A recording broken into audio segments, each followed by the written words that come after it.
नमस्कार बच्चों, स्वागत आप सभी का Shri Shyam group of education के यूट्यूब चैनल पर।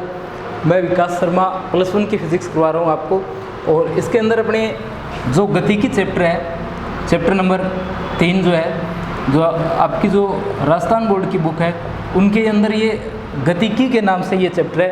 और मैं आपको एनसीईआरटी का भी बता देता हूँ कि एनसीईआरटी के अंदर ये जो तीसरा चैप्टर है ये सरल रेखा में गति के नाम से है, ठीक है, सरल रेखा में गति। और जो चौथा चैप्टर फिर आता है वो आ जाता है समतल में गति। फर्क समझना, एनसीईआरटी जो है,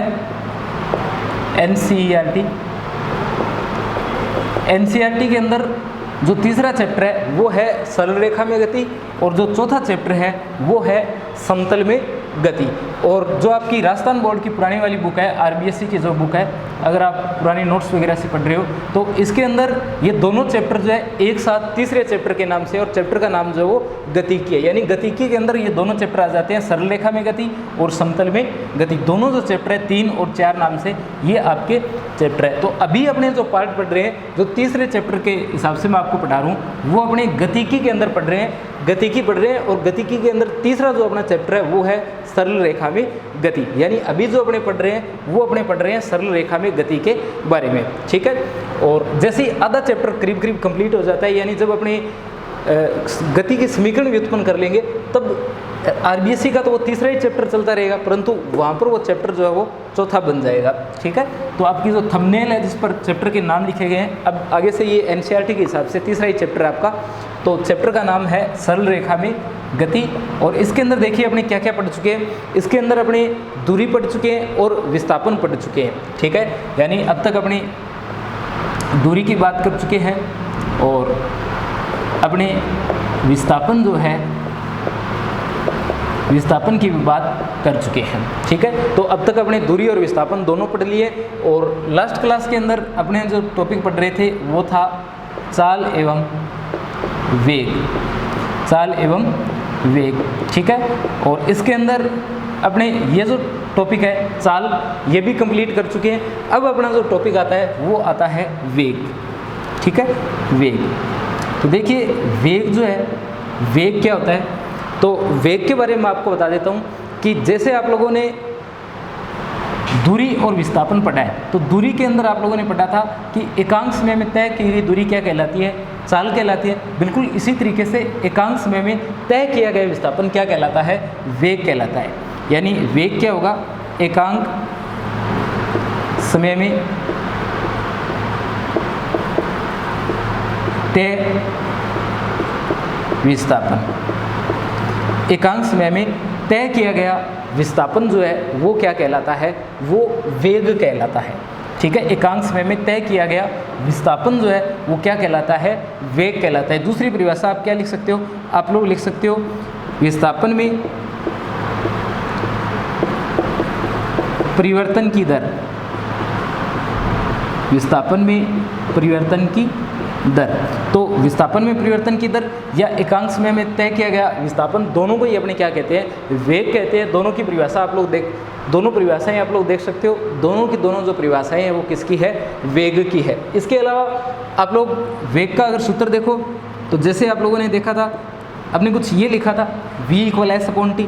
बस अपने को क्या कर देना है, वेक्टर लगा देना है, v वेक्टर = s/t, ठीक है। यानी v के ऊपर वेक्टर लगा दिया और s पर भी क्या कर दिया, वेक्टर लगा दिया। जैसे ही दूरी के साथ में आप लोग दिशा देखना प्रारंभ कर देते हो तो वो किस में बदल जाता है, विस्थापन में। और चाल पर जब आप लोग वेक्टर लगा देते हो तो चाल प्लस दिशा दोनों मिलकर के क्या बनते हैं, वेग बनते हैं। तो वेग का अगर सूत्र लिखो आप लोग तो क्या लिखोगे, वेग बराबर विस्थापन बटे समय,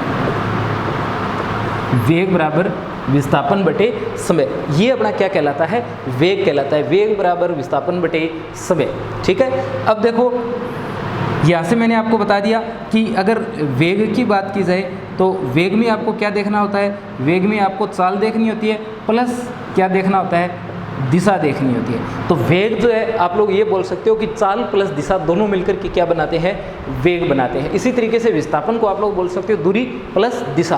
किसी निश्चित दिशा में जो दूरी तय की जाती है वही क्या होती है, आपका विस्थापन होती है, और किसी निश्चित दिशा में जो चाल होती है वो क्या होती है, आपका वेग होती है। तो वेग को आप क्या लिख सकते हो, चाल प्लस दिशा दोनों मिलाकर के क्या बनता है, वेग बनता है। ठीक है, ये अपनी बात थी वेग के बारे में। अगर अपने बात करें कि वेग जो है वो सदिश राशि है कि अदिश राशि है, तो आप लोगों को पता ही है कि वेग जो है किस प्रकार की राशि है,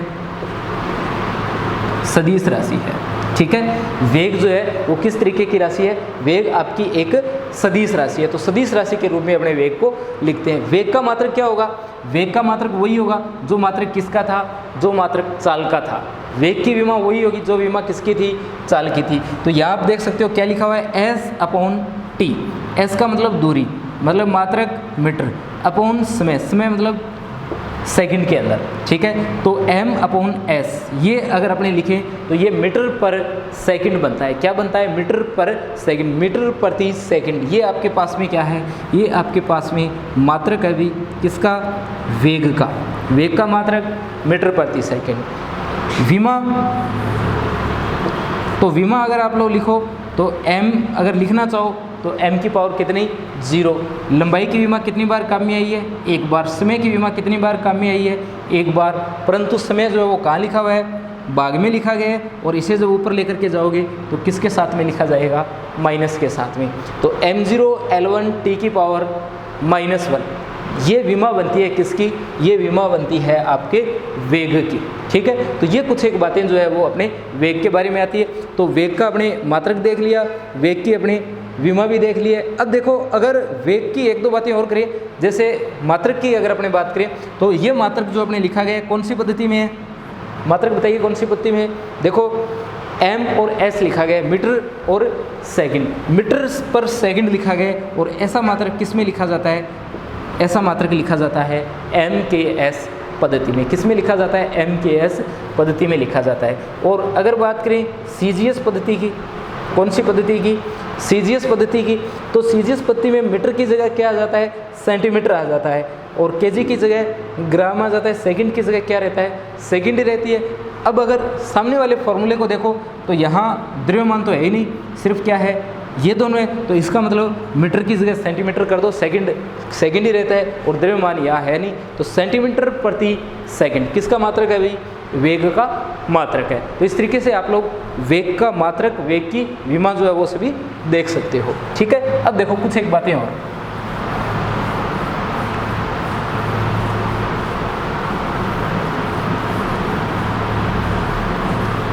मैं आपको फिर से बता देता हूँ कि अगर NCERT की बात की जाएगी तो जो चैप्टर आप लोगों ने गतिकी के नाम से पढ़ना शुरू किया है, ये तीसरा चैप्टर जिसका नाम अपने गतिकी लिखा हुआ है, ये चैप्टर NCERT में सरल रेखा में गति के नाम से। फिर से बता रहा हूँ मैं आपको कि ये जो तीसरा चैप्टर आप लोग गतिकी के नाम से पढ़ रहे हो, बिल्कुल ये चैप्टर 3 नंबर चैप्टर किस नाम से है, सरल रेखा में गति के नाम से है, सरल रेखा में गति।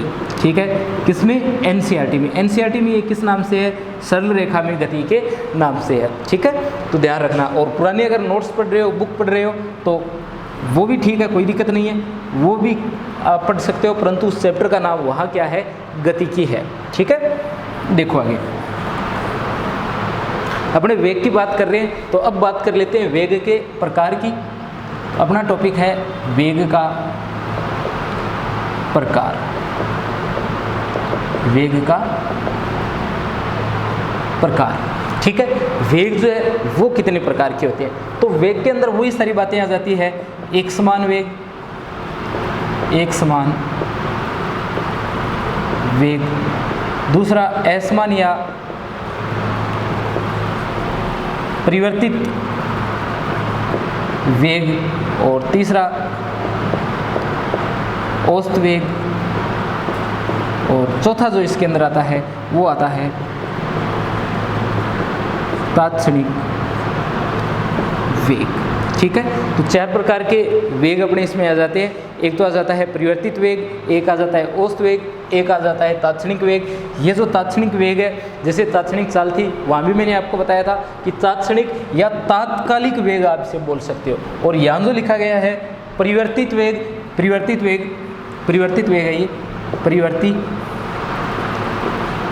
परिवर्तित वेग, या इसे आप क्या बोल सकते हो, असमान वेग बोल सकते हो। जैसे असमान चाल लिखा था ना, बिल्कुल इसी प्रकार से आप लोग इसे क्या बोल सकते हो, असमान वेग बोल सकते हो। फिर से देखना, वेग 4 प्रकार के लिखे अपने, एकसमान, असमान, औसत और तात्क्षणिक। जो तात्क्षणिक है उसी को तात्कालिक वेग के नाम से जाना जाता है। जो तात्क्षणिक वेग आप लोगों ने लिख रखा है इसी को किस नाम से जाना जाता है, तात्कालिक वेग के नाम से जाना जाता है। और जिसे आप लोगों ने असमान वेग लिख रखा है उसी को परिवर्तित वेग या परिवर्ती वेग जो लिख रखा है उसी को असमान वेग के नाम से अपने जाना जाता है। एक एक करके अपने पढ़ते हैं इसके अंदर। सबसे पहले अपने बात कर लेते हैं एक समान वेग की। तो आपका जो इसमें पहला टॉपिक है वो है एक समान वेग। पहला टॉपिक क्या है, एक समान वेग। तो देखिए एक समान वेग का क्या मतलब है। एक समान वेग का मतलब है अगर समान समय अंतराल में, अगर समान समय अंतराल में, समान समय अंतराल में समान दूरी तय की, समान विस्थापन तय किया जाता है। समान समय अंतराल में अगर समान विस्थापन तय किया जाता है, समान समय अंतराल में यदि समान विस्थापन तय किया जाता है तो उसे अपने क्या कहा जाता है, उसे अपने एक समान वेग कहा जाता है। यानी अपना कण जो है वो समान समय अंतराल में समान विस्थापन तय कर रहा है तो उसे क्या कहा जाता है, एक समान वेग कहा जाता है। इसी तरीके से अगर आपको बोले असमान वेग कि असमान वेग क्या होता है, तो आप लोग क्या बताओगे, आप लोग बताओगे कि अगर समान समय अंतराल में, समान समय अंतराल में, समान समय अंतराल में असमान विस्थापन तय किया जाए, समान समय अंतराल में असमान विस्थापन तय किया जाए तो उसे क्या बोला जाता है, असमान वेग बोला जाता है। एक तो होता है एक समान वेग और एक होता है असमान वेग। तो जो एक समान वेग है इसमें समय अंतराल समान होता है और जो विस्थापन तय किया जाता है वो भी क्या होता है, समान होता है। यानी समय अंतराल समान और विस्थापन भी समान। और असमान वेग में क्या होता है, असमान वेग में समान समय अंतराल में विस्थापन जो है वो कैसा होता है, असमान होता है। ठीक है, दोनों में फर्क है, एक में समान समय अंतराल में समान विस्थापन है, एक में समान समय अंतराल में असमान विस्थापन है। तो समान वाले में समान विस्थापन और असमान वाले में असमान विस्थापन वस्तु के द्वारा तय किया जाता है। ठीक है, तीसरा अगर अपने इसमें देखें तो मैंने आपको बता रखा है, तीसरा क्या होता है, औसत वेग होता है। तीसरा क्या होता है, औसत वेग होता है। ठीक है, औसत वेग क्या होता है, औसत वेग का मतलब होता है वस्तु द्वारा तय किया गया कुल विस्थापन, तय किया गया कुल विस्थापन, वस्तु द्वारा तय किया गया कुल विस्थापन तथा वस्तु को लगे कुल समय का अनुपात। वस्तु द्वारा तय कुल विस्थापन तथा वस्तु को लगे कुल समय का अनुपात,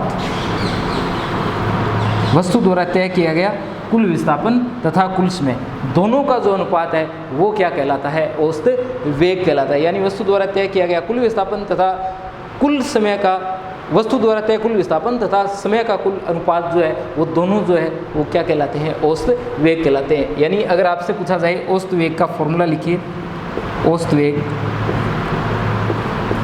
तो आप क्या बोलोगे, वस्तु द्वारा तय कुल विस्थापन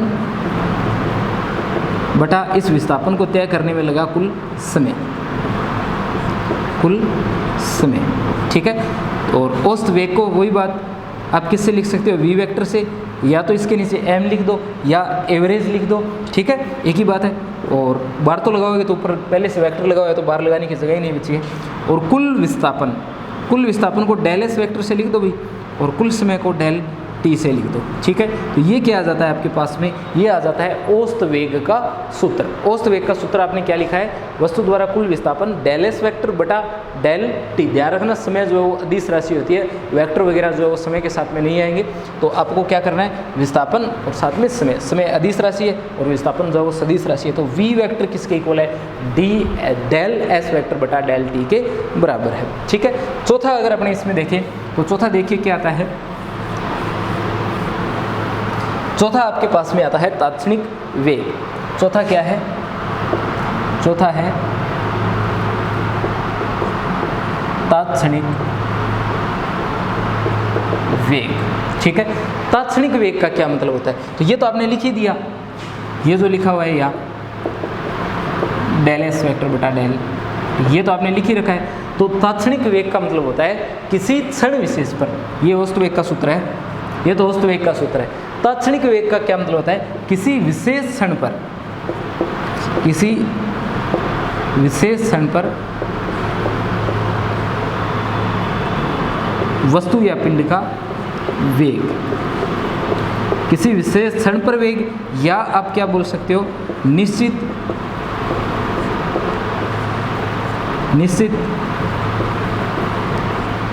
समय पर वेग। किसी विशेष क्षण पर वस्तु का वेग या किसी निश्चित समय पर वस्तु का वेग क्या कहलाता है? तात्क्षणिक वेग कहलाता है। निश्चित क्षण पर या विशेष क्षण पर वस्तु का जो वेग है उसी को क्या बोला जाता है? उसी को बोला जाता है तात्क्षणिक वेग। निश्चित समय की बात कर रहा है या क्षण विशेष की बात कर रहा है, यानी किसी क्षण की बात कर रहा है, और क्षण जो है वो समय का बिल्कुल अलग भाग होता है, यानी डेल टी टेंड्स टू 0 है। हिंदी में बोलो तो डेल टी अग्रसर है किसकी ओर?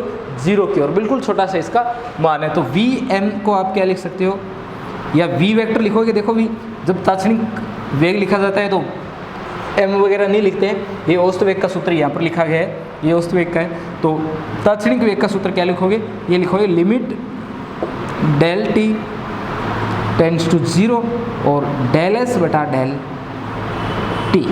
ठीक है, ये सूत्र आप लोग लिखोगे। और जब लिमिट लग जाती है और समय बिल्कुल अलग होता है तो इसी को आप डी एस बटा डी टी के नाम से जानते हो। किस नाम से जानते हो? डी एस वेक्टर बटा डी टी के नाम से जानते हो। तो वी वेक्टर किसके इक्वल है? डी एस वेक्टर बटा डी टी के इक्वल है। ये क्या है? यहाँ पर ये वेग है। वी वेक्टर इक्वल किसके? वी वेक्टर इक्वल है डेल एस वेक्टर बटा डेल, ये डी एस वेक्टर बटा डी टी के। ये आपके पास में क्या है? ये आपके पास में तात्क्षणिक वेग है। देखिए ये जो सूत्र लिखा गया है ये तात्क्षणिक वेग, फिर अपने ये सारे जो पॉइंट है ये किसके है? तात्क्षणिक वेग के। तात्क्षणिक वेग का सूत्र v vector equal d s vector बटा डी टी। ठीक है, तो ये आपका वेग वाला पार्ट था जिसके अंदर अपने तात्क्षणिक वेग की बात की है। ठीक है, और इसी के साथ आपका ये टॉपिक भी पूरा हो जाता है। और अब अपने एक दो बात देखें तो वेग का मान, वही सारी बातें जो अपने विस्थापन में लिख रहे थे सारी बातें आ जाती है। जैसे विस्थापन में आपने लिखा था कि विस्थापन जो है वो किस तरीके की राशि है? एक सदिश राशि है। चाल जो थी वो कैसी राशि थी? अदिश राशि थी। वेग जो है आपका वेग किस तरीके की राशि है? सदिश राशि है। ठीक है, और जैसे वेग का सूत्र लिखते हो तो विस्थापन बटे समय लिखते हो। क्या लिखते हो? विस्थापन बटे समय लिखते हो। जैसे यहाँ लिखा गया है विस्थापन बटे समय, तो ये सूत्र आप लोग लिखते हो। तो आपको पता है कि विस्थापन का मान कैसा हो सकता है? विस्थापन का मान प्लस का, माइनस का, 0 का, किसी भी प्रकार का मान हो सकता है। तो वेग का मान भी कैसा ही हो सकता है? प्लस का, माइनस का या 0। ठीक है, तो ये सारी बातें आपकी वेग के बारे में थी। अब अपने नया टॉपिक शुरू होता है इसमें, और टॉपिक का नाम है अपने त्वरण। त्वरण की बात कर लेते हैं। त्वरण क्या होता है? अपना नया टॉपिक है त्वरण।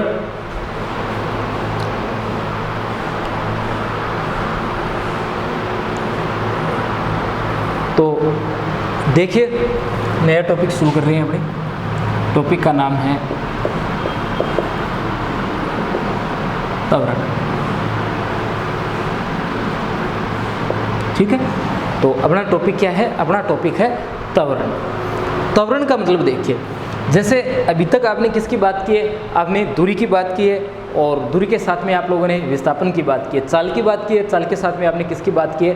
वेग की बात की है। तो त्वरण जो है वो वेग से जुड़ी हुई राशि है। आप लोग बोल सकते हो किसी वस्तु के वेग में परिवर्तन की दर, किसी वस्तु के वेग में परिवर्तन की दर क्या कहलाती है? त्वरण कहलाती है। वस्तु के वेग में परिवर्तन की दर को त्वरण कहते हैं। वस्तु के वेग में परिवर्तन की दर को त्वरण कहा जाता है। ठीक है, कोई आपके पास में वस्तु है, उसका वेग है, वेग लगातार बदल रहा है, तो किसी वस्तु के वेग में जो परिवर्तन की दर है, उस वेग में परिवर्तन की दर को क्या कहा जाता है, उस वस्तु के वेग में परिवर्तन की दर को जो है वो अपने त्वरण जो है वो कहा जाता है। ठीक है, अब देखिए वेग जो है, जैसे कोई वस्तु गति कर रही है, कोई वस्तु किसी वेग से क्या कर रही है, गति कर रही है। अब वो जो वस्तु गति कर रही है वो हो सकता है उसका वेग लगातार क्या होता जा रहा हो, बढ़ता जा रहा हो, और हो सकता है वस्तु का वेग लगातार क्या होता जा रहा हो, कम होता जा रहा हो। अगर वस्तु का वेग लगातार बढ़ता जा रहा है तो अपने उस वस्तु की गति को बोलते हैं त्वरित गति। क्या बोलते हैं, त्वरित गति। और अगर वस्तु की गति जो है वो क्या हो रही है, लगातार धीमी होती जा रही है, यानी वेग का मान क्या होता जा रहा है, कम होता जा रहा है, तो उसे अपने अवमंदित गति बोलते हैं या उसे अपने मंदन कहा जाता है। ठीक है, तो ये अपने फर्क है वेग के बढ़ने और घटने में। देखिए अपना तो टॉपिक क्या है, त्वरण है, तो त्वरण का सूत्र क्या, ये परिभाषा क्या लिखोगे, किसी वस्तु के वेग में परिवर्तन की दर को क्या कहा जाता है, किसी वस्तु के वेग में परिवर्तन की दर को जो है वो त्वरण कहा जाता है। अगर अपने बात करें त्वरण के सूत्र की, तो त्वरण का जो सूत्र अपने लिखते हैं वो अपने लिखा जाता है त्वरण बराबर वेग में परिवर्तन बटा समय। त्वरण का सूत्र क्या लिखते हैं, वेग में परिवर्तन बटा समय। यानी आप लोग त्वरण को स्मॉल ए वेक्टर से लिखते हैं, एक्सीलरेशन बोलते हैं इंग्लिश में। तो स्मॉल ए वेक्टर इक्वल वेग में परिवर्तन की दर, तो सबसे पहले ऊपर आप क्या लिखोगे, वेग और वेग में परिवर्तन, और अपॉन समय यानी डेल टी। तो ए वेक्टर जो है वो किसके इक्वल है, del v vector upon del t के इक्वल है। यानी ये ए वेक्टर जो है किसके इक्वल है, डेल वी वेक्टर बटा डेल टी के इक्वल है। ये अपने पास में क्या है, त्वरण है, और इसे किससे लिखा जाता है, स्मॉल ए वेक्टर से लिखा जाता है। तो small a vector equal del v vector बटा डेल टी, और इसे क्या बोला जाता है, इसे बोला जाता है त्वरण। दूसरा देखिए, त्वरण कैसी राशि है, अभी सदिश होगी या अदिश होगी। त्वरण का फॉर्मूला देखिए, त्वरण का सूत्र है आपके पास में वेग में परिवर्तन बटा समय। तो वेग की बात की जा रही है, किसकी बात कर रहे हैं, वेग की बात कर रहे हैं, अपॉन में क्या लिखा गया है, समय लिखा गया है। तो यहाँ से अगर आपसे कोई पूछे कि ये सदिश राशि है या अदिश राशि है, तो देखिए ऊपर क्या लिखा गया है, ऊपर लिखा गया है वेग। क्या लिखा गया है, वेग। और वेग किस तरीके की राशि है, वेग जो है वो एक सदिश राशि है। कैसी राशि है, वेग जो है वो एक सदिश राशि है। जब वेग सदिश राशि है तो त्वरण भी कैसी राशि होगा, वो सदिश राशि होगा। ठीक है, देखिए समय की तो दिशा नहीं है, पर वेग की क्या है, दिशा है। जब वेग की दिशा होगी तो त्वरण की भी क्या होगी, दिशा होगी। और अपने डॉट प्रोडक्ट पढ़ चुके हैं, क्रॉस प्रोडक्ट पढ़ चुके हैं, ऐसी कोई सिचुएशन यहाँ है नहीं। तो सदिश है, इनमें से कोई एक राशि सदिश है तो इस साइड वाली राशि पक्का क्या बनेगी, सदिश ही बनेगी। क्यों, क्योंकि न तो यहाँ कोई डॉट प्रोडक्ट है ना क्रॉस प्रोडक्ट है। और डॉट प्रोडक्ट होता तब अदिश आती, अगर क्रॉस प्रोडक्ट होता तब भी कैसी राशि आती, सदिश राशि आती। ठीक है, तो यहाँ त्वरण जो है वो कैसी राशि है, सदिश राशि है। आपसे पूछा जाए कि वस्तु के त्वरण की दिशा कौन सी तरफ होती है, यानी आपसे पूछ लिया जाए कि वस्तु जो है वो गति कर रही है, वस्तु में क्या है, त्वरण है, त्वरण की दिशा बताइए।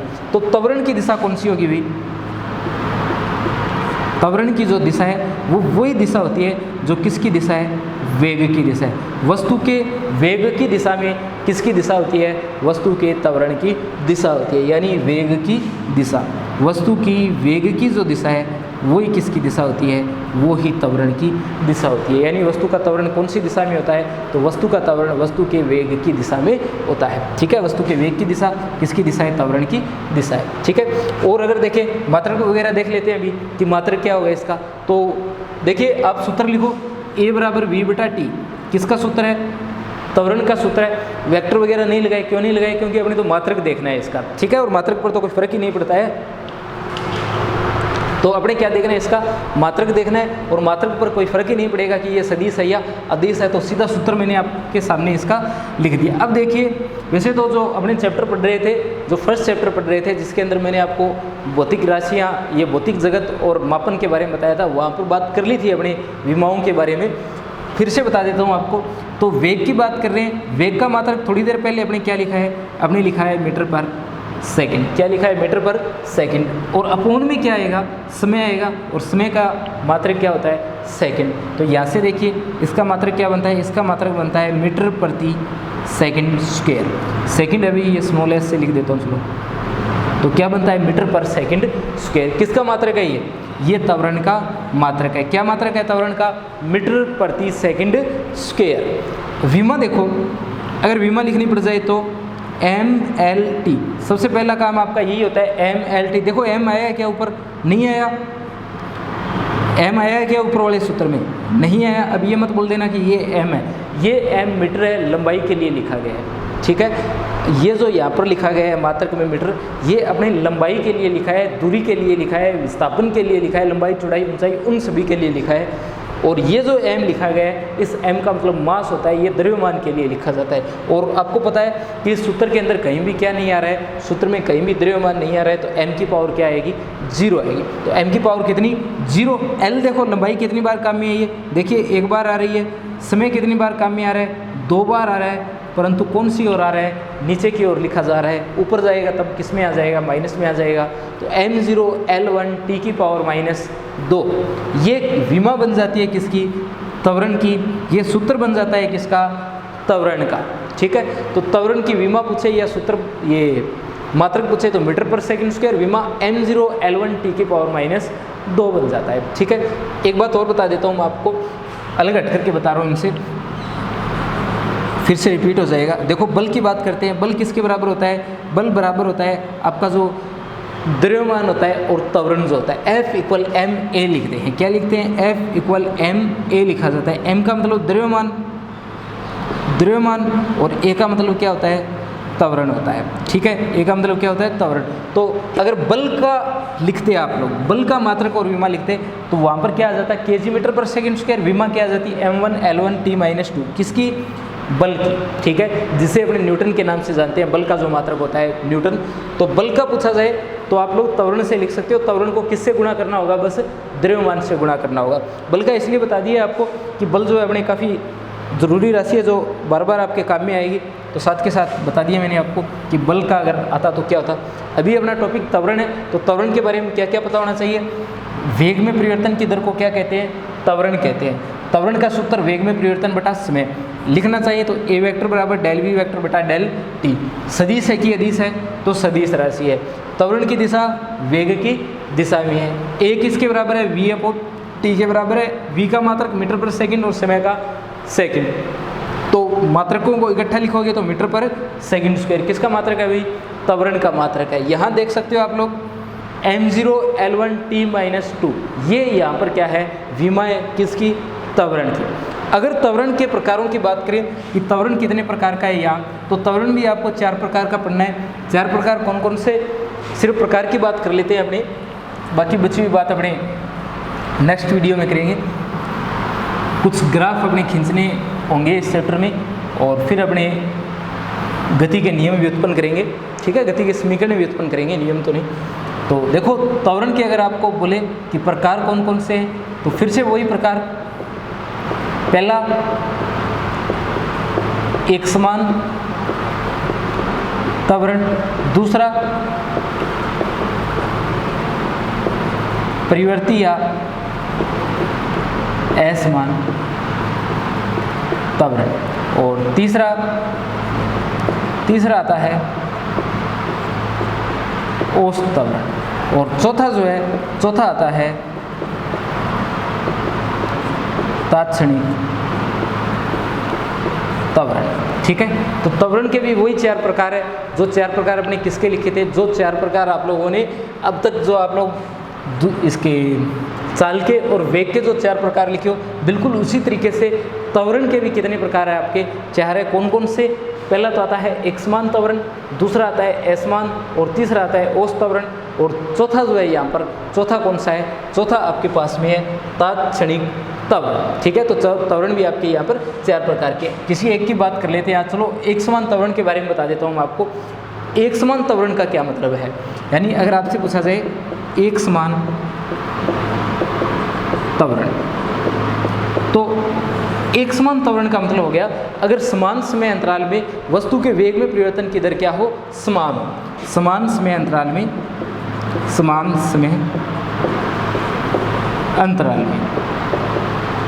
वस्तु के वेग में परिवर्तन अगर क्या हो?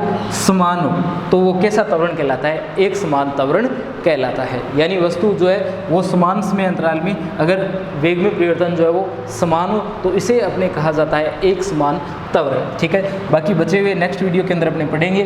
ठीक है, इसको भी अपने फिर से पढ़ लेंगे, परंतु तब तक आप लोग इसकी सहायता से बाकी 3 जो बचे हुए उनको बनाने की कोशिश करना। ठीक है।